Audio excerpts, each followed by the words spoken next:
voy a recibir a Casio Aldana. Él es investigador económico de la Asociación de Contribuyentes. Casio, muy buenas noches, bienvenido. Buenas noches, ¿cómo están? Muchísimas gracias a ti y a tu audiencia por recibirnos, como siempre. Muchísimas gracias por permitirnos conversar contigo y sobre todo darnos un panorama de lo que estamos viviendo. A ver, viene esta misión especial, esta misión de la OEA, pero va a llegar a un país que de por sí no solamente tiene un conflicto político, sino también tiene problemas económicos. Por ejemplo, el dólar, el combustible, Petroperú, en fin. Cuéntanos tú, ¿cuál es el panorama económico que se vive, del cual ya todos estamos de alguna manera siendo afectados?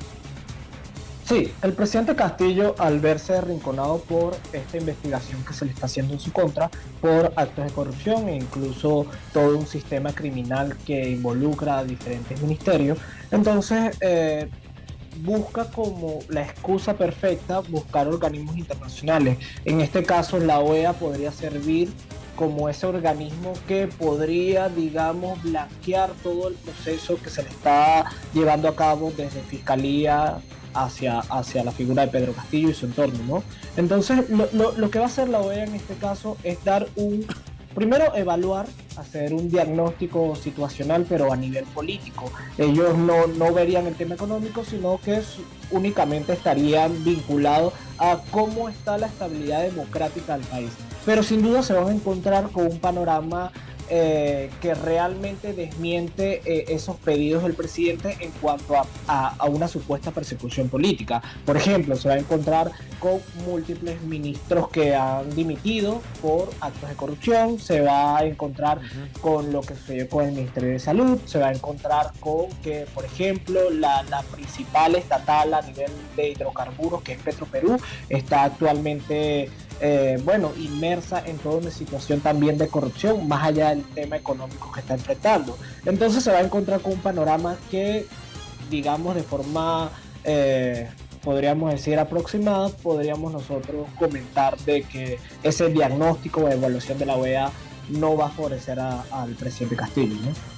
Bueno, algunos manifiestan lo que tú sustentas, en el sentido de que jugó mal su ficha Castillo, porque es de alguna manera desnudar para el mundo lo que se tenía, pues, como decimos, entre cuatro paredes, ¿no? Lo que se conocía solo al interno del Perú: la corrupción, la ineficiencia, la incapacidad, el cambio de ministros, o sea, en fin, o sea, todo eso se mantenía, reitero, entre cuatro paredes, al interno de nuestro país, pero ahora parece que él ha abierto una caja de Pandora. Al menos eso,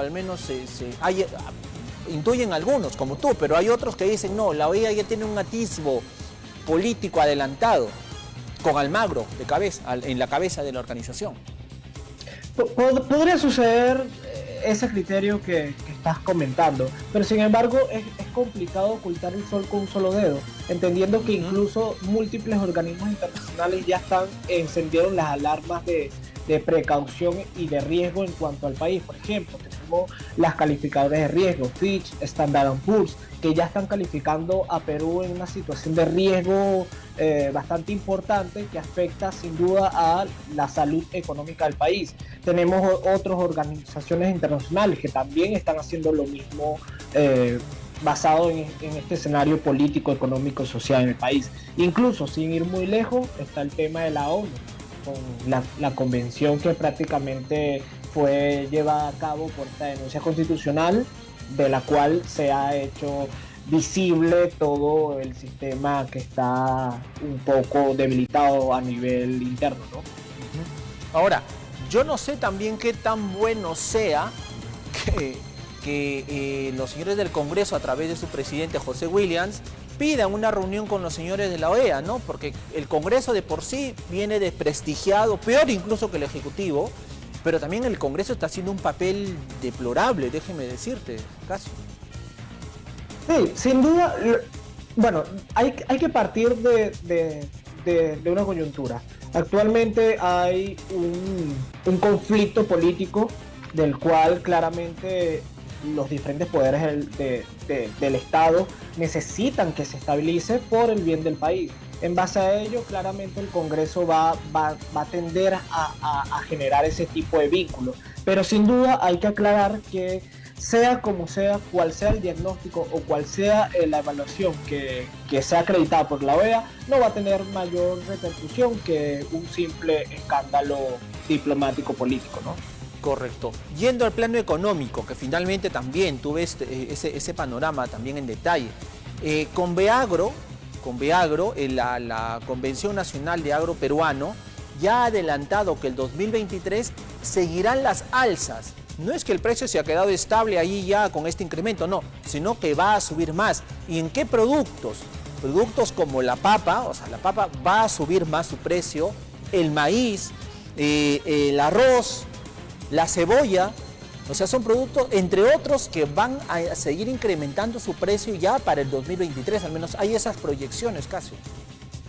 Sí, incluso ya existe escasez de diferentes rubros. Por ejemplo, ya anticipaste la papa, pero también el limón, hay escasez. Terrible. Incluso la producción de limón ha caído, según las diferentes organizaciones locales, un 70%. Eso es preocupante. Pero, por ejemplo, tenemos el caso del maíz amarillo, que parte de su producción es importada.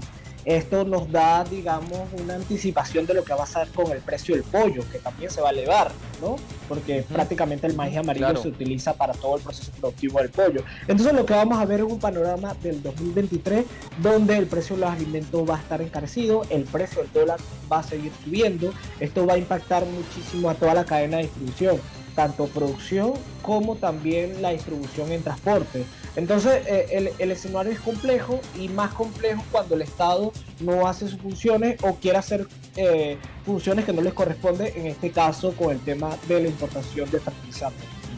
Ahora, hablamos de esta compra de fertilizantes que el gobierno, y hay que decirlo, el gobierno le ha mentido a los agricultores, le ha mentido a los peruanos, y utilizo esta palabra fuerte porque lo dijo el 28 de julio en el mensaje por Fiestas Patrias. Dijo que en agosto ya estaba asegurada la llegada de los fertilizantes al Perú y que los agricultores no se preocupen, que no se preocupen. Es más, había dicho algunas semanas atrás de que solo los haraganes se van a morir de hambre. Bueno, pues agosto nunca llegó, septiembre, octubre, noviembre, recién va a llegar en diciembre. Esto definitivamente, Gasio, nos va a remecer a todos en torno a los productos, como bien lo has manifestado, pero ¿cómo es posible que el gobierno no pueda comprar fertilizantes? O sea, la cuarta convocatoria. Sí, desde luego. Este es el cuarto proceso. Sin embargo, hay que recalcar que este cuarto proceso está en duda. Todavía no se ha visto la viabilidad de este cuarto proceso.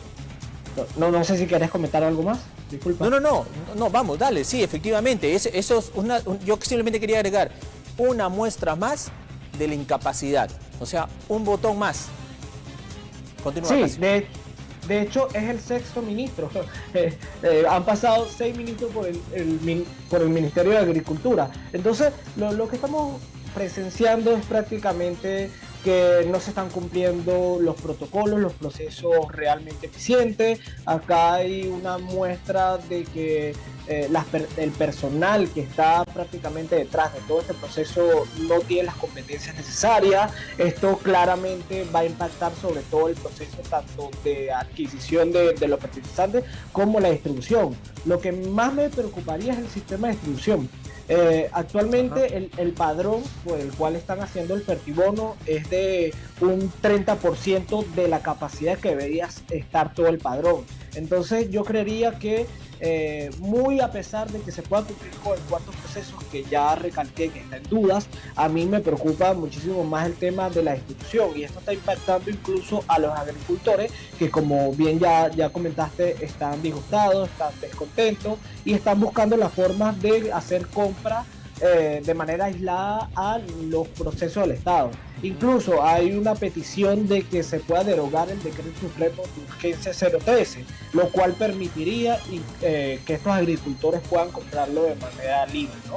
Entonces yo creería que esa sería una buena solución, porque el Estado está digamos, ejerciendo funciones que no le competen, y que además que no le competen, no lo está haciendo bien.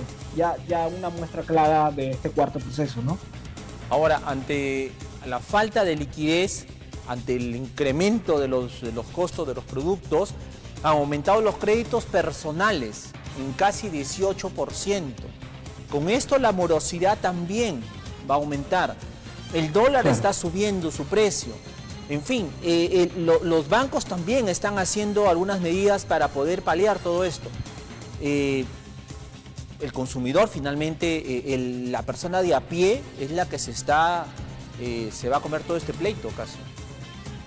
Sí, a ver, ¿qué es lo que está sucediendo? Que prácticamente el peruano con esta debilidad económica, que prácticamente los salarios están muy bajos, la inflación está al alza, hay escasez de productos e incluso prácticamente también el empleo está debilitado, lo que está sucediendo es que el peruano se está endeudando ya a nivel personal, es decir, tarjeta de crédito. Esto, como bien ya también lo señalaste, está aumentando la morosidad por deuda personal, y esto lo que podría impactar es que recibamos un 2023 con recesión, una recesión económica que va a impactar de todas maneras a poder combatir ese ciclo de pobreza que tiene el país. Incluso hay más de 16 millones de peruanos actualmente sufren de inseguridad alimentaria. Esto es bien importante señalar porque tenemos varios factores. Tenemos tema del dólar al alza, tenemos escasez de fertilizantes, escasez de cadenas de diferentes productos, de producción, tenemos incluso el tema del encarecimiento del combustible. Entonces son varios factores, varios elementos que nos podrían llevar a anticipar que la situación para el primer semestre del 2023 van a estar muy compleja, y sin duda el dólar va a seguir al alza. Eso es un diagnóstico bien importante, ¿no? Casio, para terminar, ¿qué recomendación le darías al ciudadano, al ama de casa, al padre de familia, al ambulante, al informal que sale día a día a buscarse la vida? Bueno, yo creo que en este punto de consejos, algunas veces no los quieren atender, o quizás no les gusta lo que podríamos decir por un tema de que se podría notar un poco pesimista, pero la realidad es que la situación económica amerita que podamos empezar a llevar un manejo responsable de nuestros ingresos familiares, de ingresos de los hogares, y esto va derivado de reducir los gastos que no son necesarios. Ese es el primer punto. El segundo punto es buscar otras vías de ingresos, y el tercer punto es entender que si el dólar va a seguir subiendo de valor, lo más coherente es poder ahorrar en dólares o refugiarse en dólares. Otro cuarto, que bueno, considero que no es la mayoría, pero que sí está sucediendo, es que algunos tienen créditos en dólares. Habría que salir de los créditos en dólares por esta situación tan, bueno, un poco impactante a nivel económico. Efectivamente. Casio, te agradezco muchísimo por estar esta noche con nosotros y haber, pues, dándole estas recomendaciones y contándonos el panorama difícil, complicado que nos toca vivir en el escenario político-económico. Te agradezco muchísimo, Casio. No, muchísimas gracias a ustedes, feliz noche, y bueno, gracias a todas las... Cuídense mucho. Muchísimas gracias. Casio Aldana estuvo conversando con nosotros, investigador económico de la Asociación de Contribuyentes del Perú. Nos vamos a una pausa comercial y regresamos también para saber cuál es la posición del SUTEP, de este gremio magisterial histórico, ¿no? Hay que decirlo. Ellos también quieren reunirse, pues, con esta misión de la OEA para contarles lo que está ocurriendo en el país desde, obviamente, el punto de vista de la educación. Ellos también amenazan con una huelga de hambre en todo el Perú en torno a sus dirigentes. ¿De qué se trata? Lo sabremos tras la pausa comercial. Volvemos.